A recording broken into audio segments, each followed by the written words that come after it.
Student, आज की इस वीडियो में आपका स्वागत है। मैं आपकी हिंदी अध्यापिका इस वीडियो में आपके लिए लाई हूँ एनसीईआरटी हिंदी पाठ पुस्तक आरोह भाग 2 यानी क्लास 12 का लेसन नंबर 8, जिसका नाम बच्चों कवितावली उत्तराखंड। इसको लिखा है भक्ति काल के राम भक्ति सारा के सर्वोत्तम कवि गोस्वामी तुलसीदास जी ने।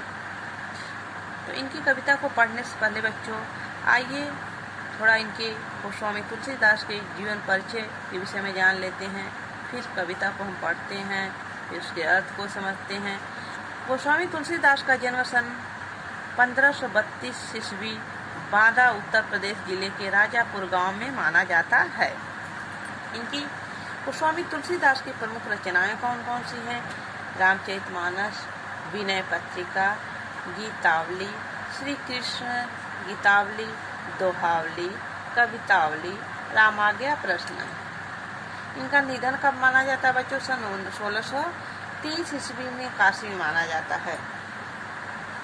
भक्ति काल के सगुण भक्ति काव्य धारा में राम भक्ति शाखा के स्वर पर कवि गोस्वामी तुलसीदास में भक्ति की कविता बनाने की प्रक्रिया सहज दिखती है, परंतु इनकी भक्ति इस हद तक लोकोन्मुख है कि वे लोक मंगल की साधना में कवि के रूप में प्रतिष्ठित हैं।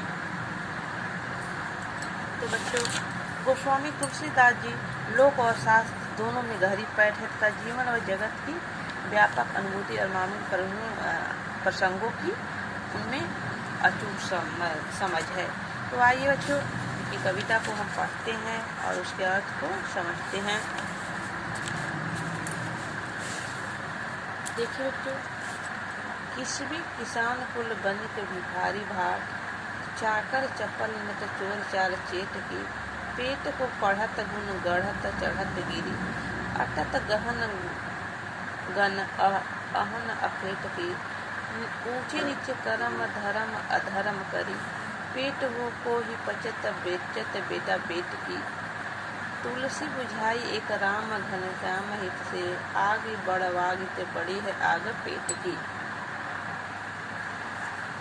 किसबी यानी बच्चों मजदूर, किसान वर्ग यानी किसान कुल यानी किसान वर्ग, बनिक यानी बनिया वर्ग यानी व्यापार करने वाले लोग, भिखारी, भाट, चाकर यानी सेवक, चंपल नट यानी चंचल नट, चोर, चार, चिटकी माने गा बाजार का गुजारा करने वाले लोग, पेट को पढ़त यानी पढ़ते हैं, चढ़त गिरी यानी पहाड़ों पर चढ़ते हैं, गहन घन यानी घने वन में, ऊंचा नीचा, धर्म और अधर्म, बुझाई माने बुझाना, बड़वागिते माने समुद्र में लगने वाली आग, आग पेट की या पेट में लगने वाली आग। तो बच्चों, गोस्वामी तुलसीदास जी ने इस कविता में तुलसीदास जी ने समाज के व्यापक विभिन्न वर्गों की स्थिति का वर्णन किया है। वह कहते हैं कि हर वर्ग पेट की आग के लिए अच्छे बुरे कार्य करता है। तुलसीदास जी ने अपने इस काव्य कला के द्वारा मुगल काल के उस समय की सामाजिक स्थिति का वर्णन किया है, जब सभी श्रमजीवी, किसान वर्ग, बनिया वर्ग, भिखारी, भाट, नौकर, चंचल नट, गा बजा का गुजारा करने वाले लोग तथा इन सभी परिश्रमी वर्गों के साथ चोर और जादूगर आदि भी भूख मिटाने के लिए अर्थात अपनी जीविका कमाने हेतु पढ़ते लिखते हैं। पेट को पढ़ाते यानी पेट की जीविका चलाने के लिए पढ़ते हैं। गुण गहत चढ़त गिरी, और अपने गुणों को यानी अपने कार्य कुशलता को बढ़ाते हैं। इतनी कठिनता से कार्य करते हैं जैसे पहाड़ पर चढ़ने का समान कठिन कार्यों को करते हैं।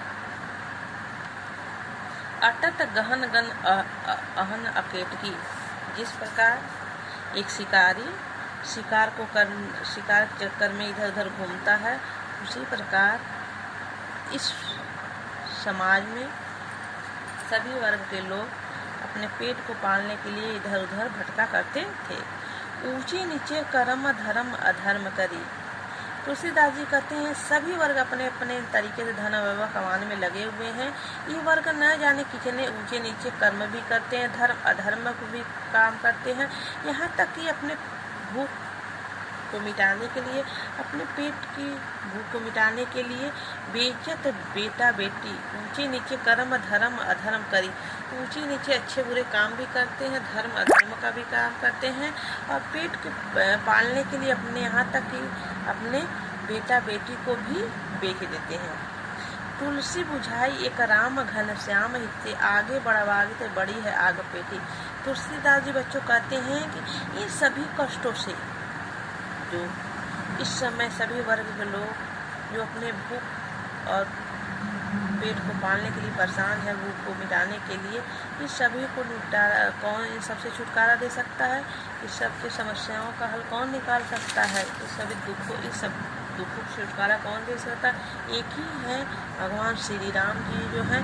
आग बढ़वागे तो बड़ी है आग पेट की, तो पेट में लगने वाली आग जो है समुद्र की आग से भी बड़ी होती है, वह उसको कौन बुझा सकता है? बस एक राम घन श्याम हित, एक भगवान श्री राम ही ऐसे हैं जो इस पेट में लगने वाली आग को बुझा सकते हैं। और इस कविता की कुछ काव्यगत विशेषताएं बच्चों देख लेते हैं। इसके भाव पक्ष में हम लिख सकते हैं, तुलसीदास जी ने समाज की सबसे बड़ी विडंबना पेट की आग को सभी वर्गों के माध्यम से बड़े सरल तरीके से उठाकर व्यक्त किया है। भक्ति बल के द्वारा राम भक्ति से छुटकारा पाने का सबसे सरल सुझाव दिया है। इसमें तुलसीदास जी ने राम भक्ति पर अधिक बल दिया है। अविद्या शक्ति को संदर्भ प्रदान करने के लिए उपयुक्त शब्दों का चयन है। कला पक्ष में देखते हैं इसमें बच्चों अवधि तथा ब्रज भाषा का प्रयोग हुआ है और इसमें अनुप्रास अलंकार का प्रयोग हुआ है, जैसे बेटा बेटकी और चोर चार चेटकी अनुप्रास अलंकार है बच्चों। किसान कुल और इसमें तुकबंदी का कहाँ प्रयोग हुआ बेटो? बेटा बेटकी धर्म अधर्म, तुकबंदी चेटकी अखेट बेटा बेटकी आदि का गुण विद्यमान है। राम की भक्ति पर अधिक बल दिया है। तो आज का वीडियो बच्चों यही समाप्त होता है। नेक्स्ट वीडियो में हम अगली कविता के साथ मिलेंगे। ओके, धन्यवाद।